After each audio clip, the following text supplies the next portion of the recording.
유명한 도종환 시인이 흔들림에 피는 꽃이라고 하는 시를 지었죠.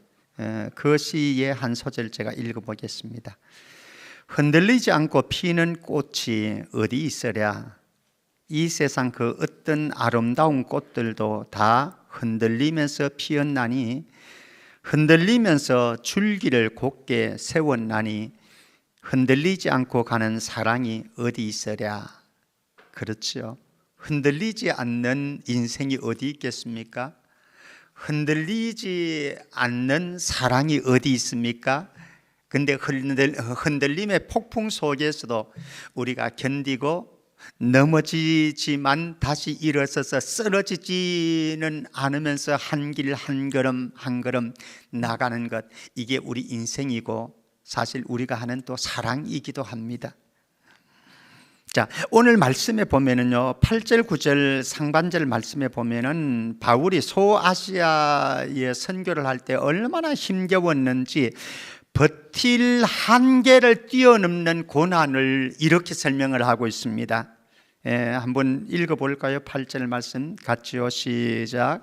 형제들아, 우리가 아시아에서 당한 환난을 너희가 모르기를 원하지 아니하노니 힘에 겹도록 심한 고난을 당하여 살 소망까지 끊어졌다. 아시아, 지금의 소아시아, 그 당시에 소아시아라고 일컫는데요, 지금의 터키, 튀르키예 지역, 튀르키예 지역에서 복음 전할 때에 바울은 죽을 고비도 엄청 넘겼습니다. 돌에 맞아가 초죽음이 돼서 성 밖으로 내침을 당하기도 하고요. 그래서 저녁에 그 도망가는데 성으로 밧줄을 해가지고 도망치기도 했고요. 숱한 어려움을 당했는데, 그때의 아시아에서 당한 환난을 다시 한번 생각하면서 되뇌이면서 이렇게 세 가지로 표현을 합니다. 첫 번째는 힘에 겹도록 심한 고난이었다. 두 번째는 살 소망까지 끊어졌다. 9절 상반절에 보면은 사형 선고를 받은 줄 알았다. 한번 이렇게 생각해 보면요, 우리는 버틸 힘이 있어야 되잖아요. 근데 버틸 힘이 지나쳤다. 버틸 힘도 이제는 없어졌다. 그리고 우리는 살아야 될 소망이 있어야 되잖아요. 근데 살 소망까지 끊어졌습니다. 그리고 사형 선고를 받은 죄수, 정말 오줌을 싼다고 그럴 정도로 그렇게 불안하고 두렵지 않겠습니까? 그런 바울의 인생 여정길을 고백을 하고 있습니다.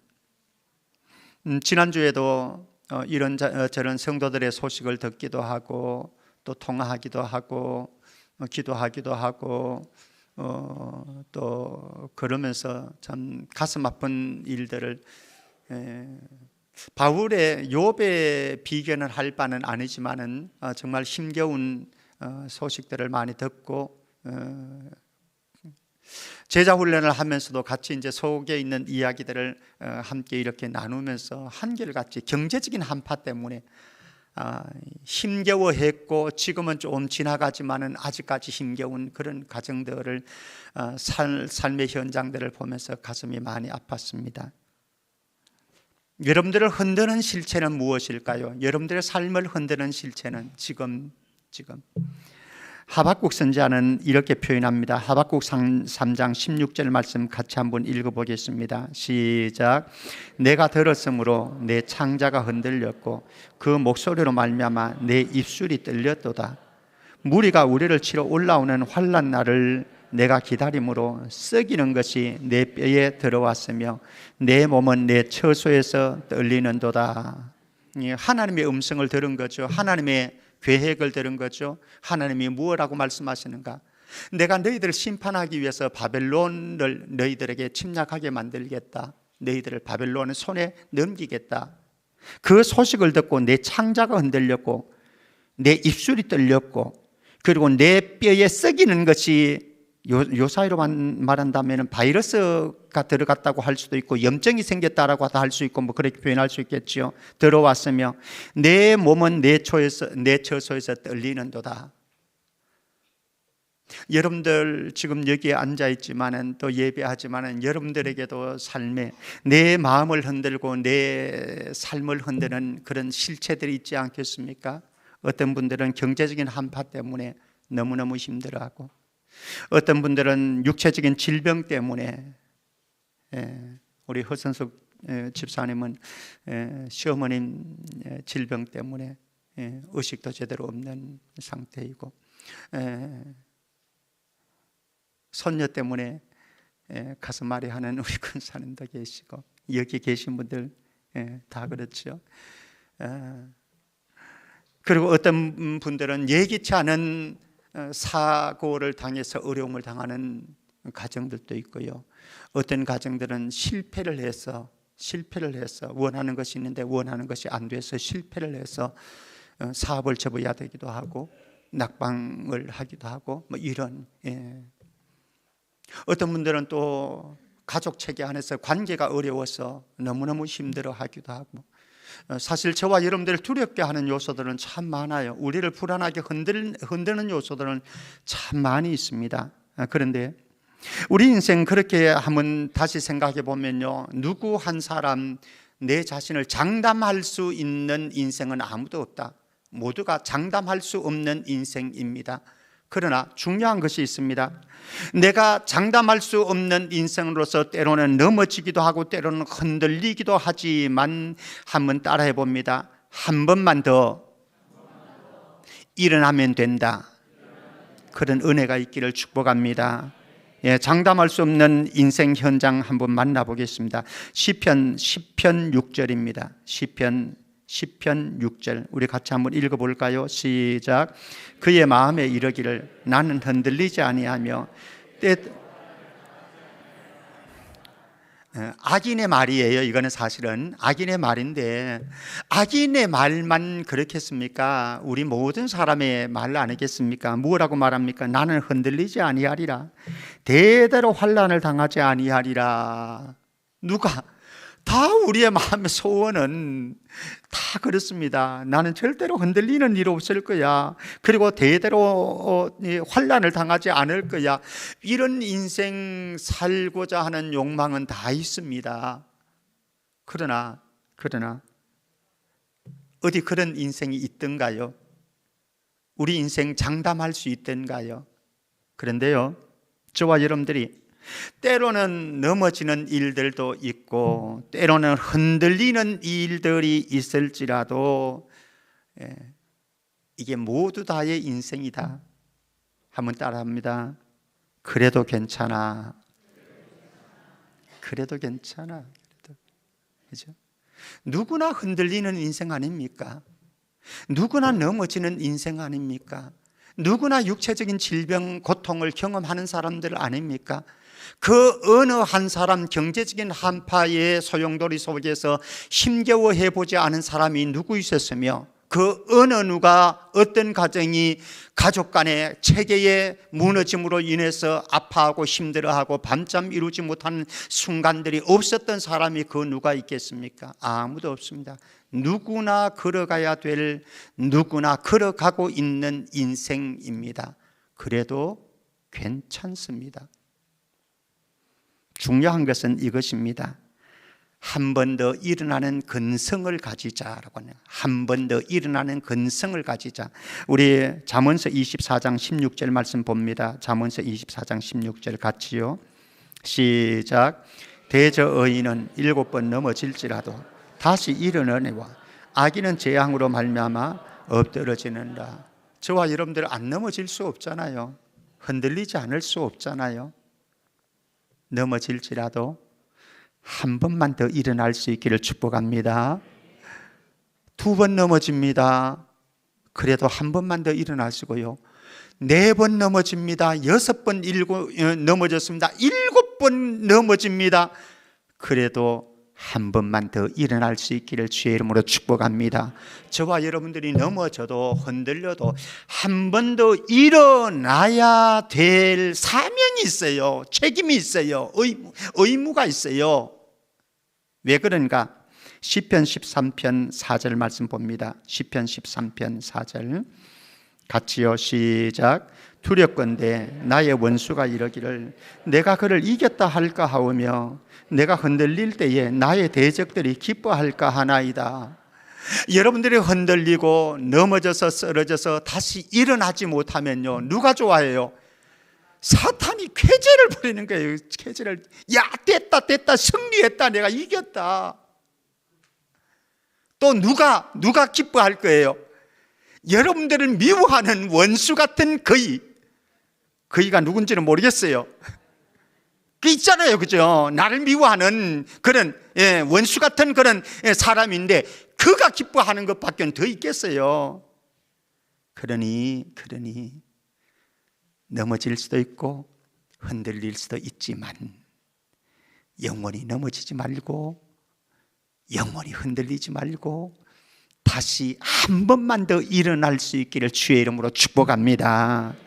자, 우리가 넘어지지만은 흔들리지만은 쓰러지지 않고 포기하지 않고 그렇게 다시 일어날 수 있기 위해서는요, 내가 당한 견디기 힘든 고난이고 환난이고 어려움이지만 이것이 하나님께서 나에게 허락하셨다라고 하는 것을 인정하고 하나님께서 나에게 허락하신 이 고난에는 하나님이 목적하시는 목적이 있다라고 하는 사실을 받아들이고 나면은 다시 흔들려도 넘어져도 일어날 수 있을 줄 믿습니다.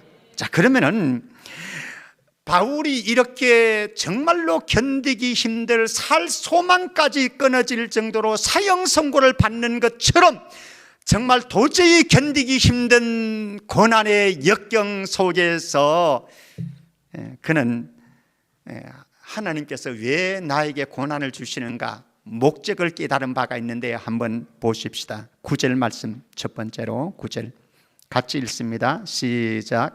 우리는 우리 자신이 사형 선고를 받은 줄 알았으니 이는 우리로 자기를 의지하지 말고 오직 죽은 자를 다시 살리시는 하나님만 의지하게 하십니다.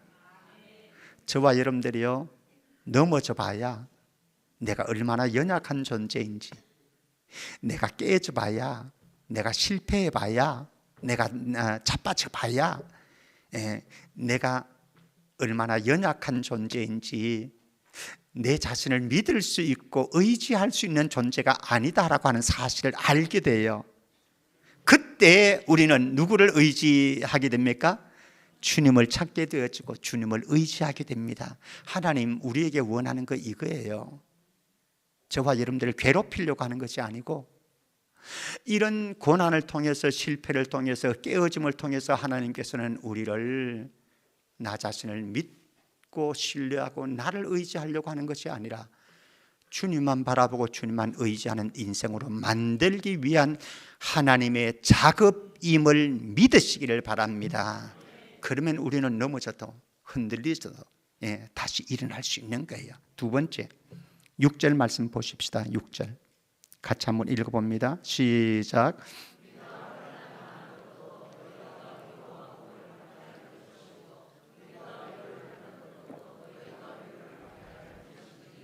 이 위로가 너희 속에 역사하여 우리가 받는 것 같은 고난을 너희도 견디게 하느니라. 아멘. 6절 말씀 다시 한번 보십시오. 여기에 대조가 되어집니다. 반복적인 대조가 되어지는데 찾아보시죠. 뭐죠? 2부 때는 찾더라고. 우리와 너희, 우리와 너희. 바울의 동력자들이 당하는 이 고난은요, 자신의 목만 아니고 누구를 향해서 지금 연결되어 있는가 하면 너희를 향해서 연결되어 있습니다. 그래서 우리가 환난 당하는 것도 너희가 위로와 구원을 받게 하려는 것이고, 우리가 위로를 받는 것도 너희가 위로를 받게 하려는 것이니, 이 위로가 너희 속에 역사해서 우리가 받는 것 같은 고난을 너희도 견디게 하느니라. 아멘. 먼저 기억할 것은 여러분들이 힘에 겨워 정말로 흔들리고 쓰러질 정도로 고통스러운 고난의 상황이 있지만 이 고난의 상황이 깊으면 깊을수록 주님의 위로도 성령님의 위로도 더 깊어지는 줄 믿습니다. 그래서 내가 이 고난 속에서 어려움 속에서 주님의 위로를 성령님의 위로를 받는데 그저 주님은 우리를 위로하는 것으로 우리를 치유하고 회복하는 것으로 스탑 이렇게 하려고 하지 않아요.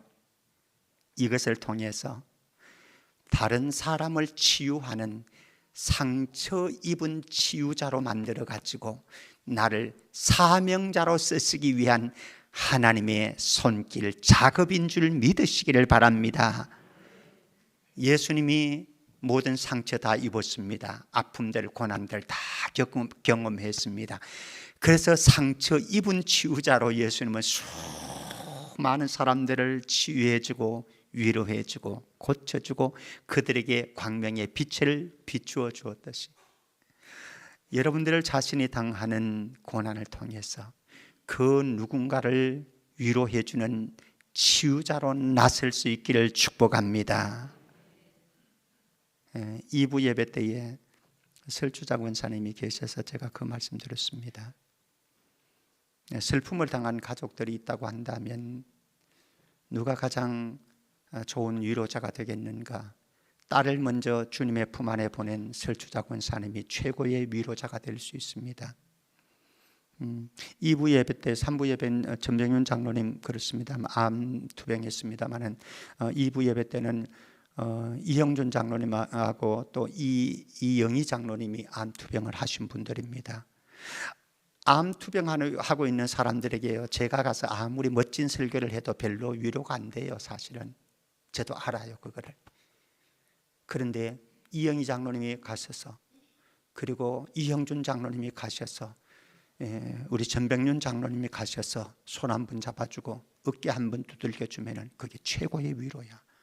하나님께서는 여러분들이 당하는 고난을 통해서 이 위로자, 치유자를, 상처 입은 치유자를 만들기 위한 하나님의 작업임을 믿으시고 오히려 그 고난을 감사할 수 있기를 주의 이름으로 축복합니다. 세 번째로 신명기 8장 2절 말씀입니다. 신명기 8장 2절 같이 읽어보겠습니다. 시작. 내 하나님 여호와께서 이 40년 동안에 내게 광야길을 걷게 하신 것을 기억하라. 이는 너를 낮추시며 너를 시험하사 내 마음이 어떠한지 그 명령을 지키는지 지키지 않는지 알려 하심이라. 40년 동안 광야길 지겨웠을 거예요. 저와 여러분들도 광야길을 거니러 가잖아요. 수많은 불평이 나왔잖아요. 원망도 나왔잖아요. 짜증도 부려봤잖아요. 속상해가지고 밤잠을 이루지 못하고 눈물을 흘리는 밤도 많이 지새워 봤잖아요. 그런데 하나님께서 우리를 광야길을 걸으면서 그렇게 아파하도록 외로워하도록 힘겨워하도록 눈물 흘리도록 만든 이유가 있는데 그것을 통해 가지고 저와 여러분들을 깨뜨려서 우리를 낮추고 겸손한 사람으로 인간 만들려고 하는 거예요.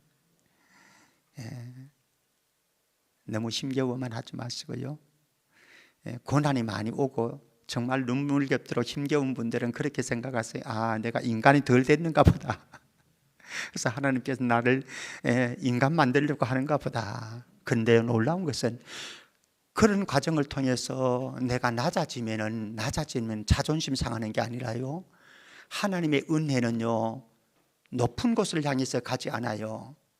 높은 곳은 교만한 자는 하나님께서 치신다고, 하나님께서 멀리 하시고 폐하게 하신다고 말씀합니다. 잠언서에 수없이 말씀하잖아요. 그런데 하나님은 겸손한 자에게는 뭐를 베풀어요? 은혜를 베푼다고요. 우리가 이런 시련을 통해서 고난을 통해서 우리의 마음이 낮아지면 낮아질수록 하나님의 은혜와 사랑은, 긍휼은 더 깊숙하게 우리의 삶 속으로 파고 들어오는 거예요. 그건 슬퍼할 것만 아니잖아요. 원망할 것만 아니잖아요.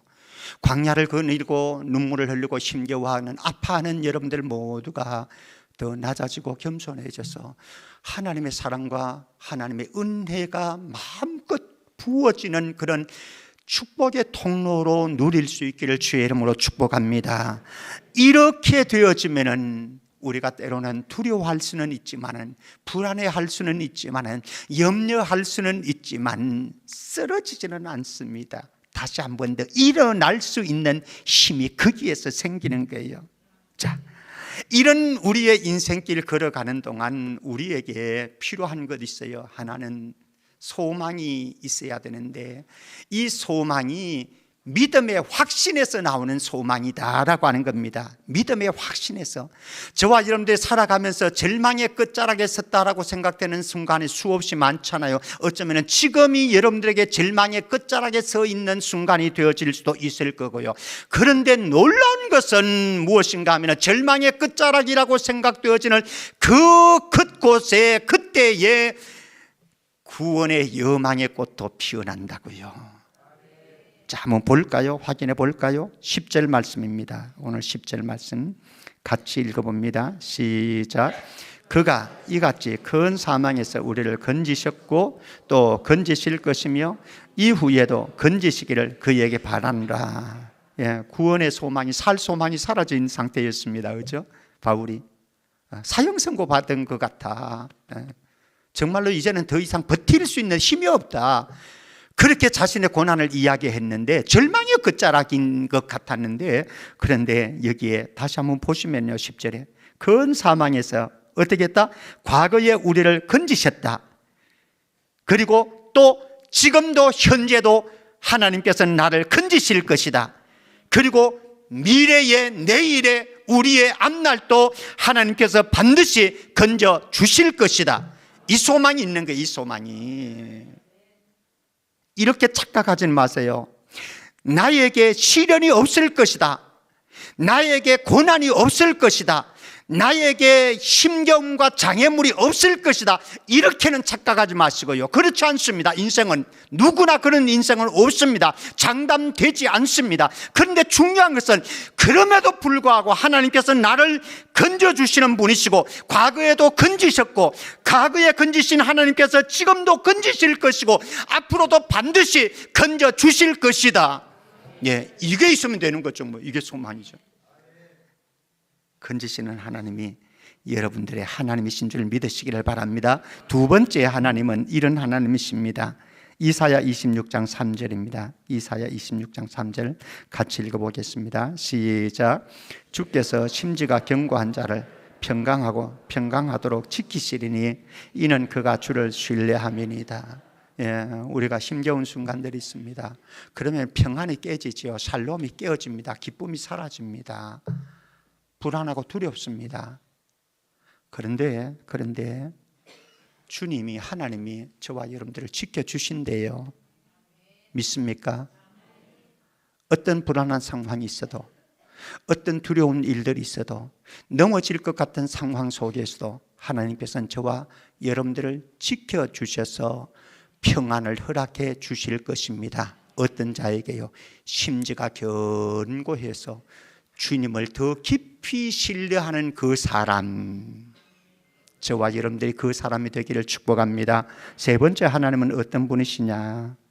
시편 37편 24절 다윗의 시입니다. 다윗이 어떤 분인가를 우리는 너무 잘 알고 있는데요, 시편 37편 24절을 같이 읽습니다. 시작. 그는 넘어지나 아주 엎드러지지 아니함은 여호와께서 그의 손으로 붙드심이로다. 아멘. 저와 여러분들이 흔들릴 수 있죠. 넘어질 수도 있죠. 그러나 아주 넘어지지는 마십시다. 아주 절망하지는 마시고요, 포기하지는 마십시다. 왜 그렇습니까? 내가 능력이 있기 때문에, 내가 일어설 자력이 있기 때문에 그게 아니라니까요. 주님이 저와 여러분들을 꽉 붙잡고 계시는 줄 믿습니다. 언제까지? 주님 앞에 가는 그날까지. 성도의 견인이잖아요. 성도의 견인. 주님이, 내가 주님을 붙잡고 있는 것 아니고 주님이 나를 꽉 붙잡고 있는 거예요. 그래서 넘어지지 않고, 넘어져도 흔들리지 않고, 흔들려도 다시 일어날 수 있는 힘이 거기에 있는 거예요. 네 번째 하나 더 추가해 보십시다. 사도행전 23장 11절입니다. 예루살렘 공의회 법정 앞에 서 있습니다. 죄수의 신분으로 지금 몰리고 있습니다. 그날 밤에 어떤 일이 벌어졌는지 사도행전 23장 11절 같이요. 시작. 그날 밤에 주께서 바울 곁에 서서 이르시되 담대하라. 내가 예루살렘에서 나의 일을 증언한 것 같이 로마에서도 증언하여야 하리라 하시니라. 예루살렘 공의회에서 이제는 죄수의 신분이 됩니다. 체포됩니다.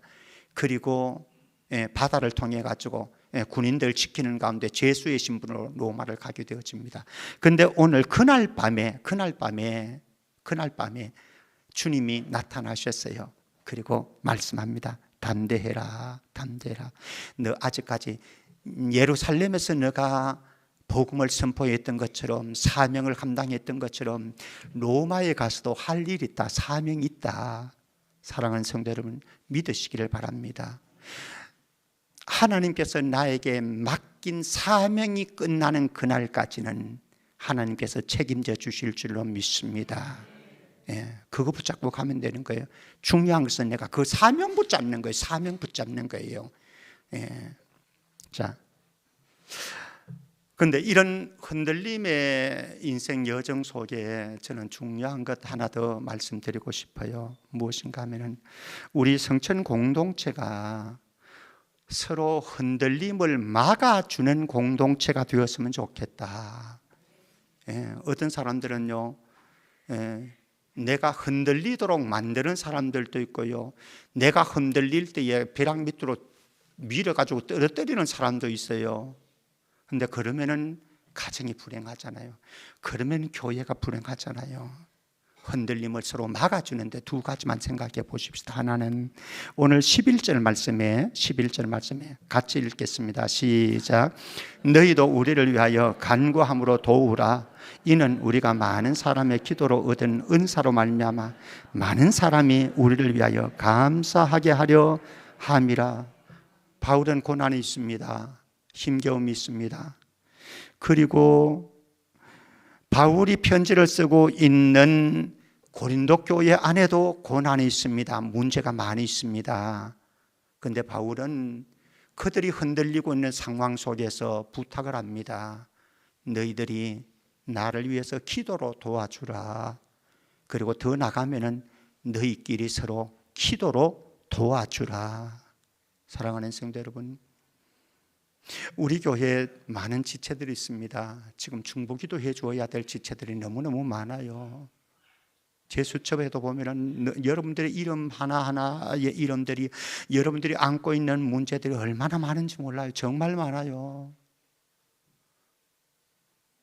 우리 모두 서로 기도로 흔들리는 그 사람을 든든히 붙잡아주는 은혜가 있기를 축복합니다. 그러면 감사가 나오는 거예요. 여기 오늘 11절 마지막 부분은 많은 사람이 우리를 위하여 감사하게 하려 함이라. 넘치는 감사가 중보기도를 협력함으로 인해서, 그래서 감사가 나오는 거예요. 하나 더, 이 공동체 안에 흔들림이 막아져야 되는데요. 데살로니가전서 5장 14절 말씀을 봅니다. 데살로니가전서 5장 14절 같이 읽습니다. 시작.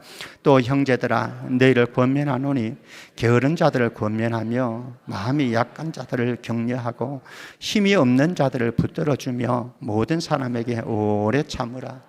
공동체 안에는요, 이런 사람이 없으면 좋겠지만 이런 사람이 꼭 있어요. 어느 공동체든지 어떤 사람, 게으른 사람, 마음이 약한 사람, 힘이 없는 사람, 또 모든 사람, 이 모든 사람도 문제를 가지고 있는 모든 사람들이 알고 보면은, 그런데 이런 사람들이 있는 그거 가지고 불평불만하지 말고 원망하지 말고 서로 흔들지 말고, 그런 사람들이 있을 때 게으른 자에게 권계해라. 타일러서 훈계하는 걸 권계라고 이야기합니다.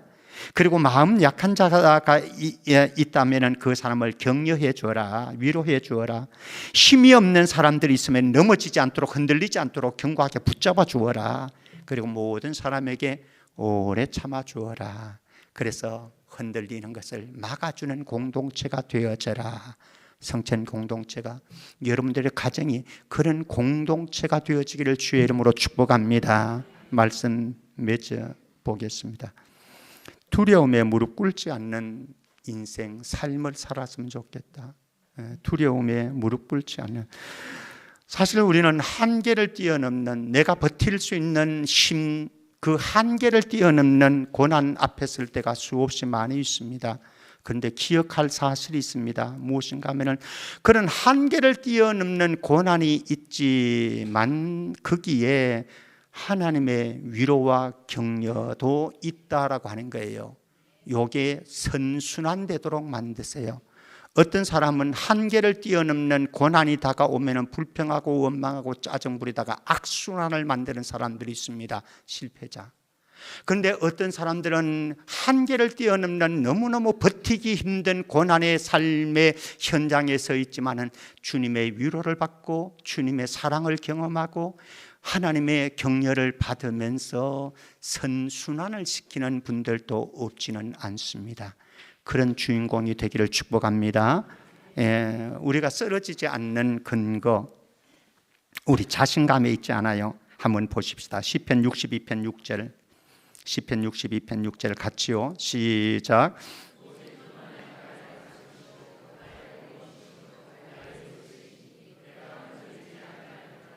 내가 흔들리는 게 나에게 있지 않아요. 착각하지 마십시오. 한 구절만 더 볼까요? 시편 16편 8절 말씀입니다. 시편 16편 8절 시작.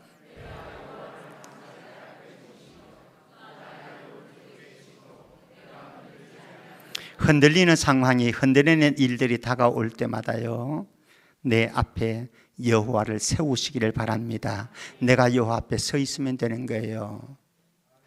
우리 착각은 하지 마십시다. 흔들림의 상황이 흔들리도록 만드는 일들이 없을 거라고 생각하지 마시고요, 그 속에 정말로 중요한 사항이 있습니다. 이사야 43장 1절 2절, 우리가 너무 좋아하는 말씀인데요, 요거 읽고 마치겠습니다. 이사야 43장 1절 2절 시작. 이스라엘아, 너를 지었으니까 말씀하시는다. 너는 두려워하지 말라. 내가 너를 구속하였고 내가 너를 지명하여 불러나니 너는 내 것이라. 너가 물 가운데로 지날 때에 내가 너와 함께 할 것이라. 강을 건널 때에 물이 너를 침몰하지 못할 것이며 내가 불 가운데로 지날 때에 타지도 아니할 것이요 불꽃이 너를 사르지도 못하리니. 믿습니까? 착각하지 마시려니까요. 물 가운데로 거니는 일이 없을 거라고 착각하지 마시고요, 강을 건너야 되는 순간이 없을 거라고 착각하지 마시고요, 불 가운데로 지나가는 일이 없을 거라고 착각하지 마시고요, 광야 사막길을 거닐어야 되는 때가 없을 거라고 착각하지 마시고, 중요한 것은 그때도 하나님이 나와 함께 하심을 믿으시기를 주의 이름으로 축복합니다.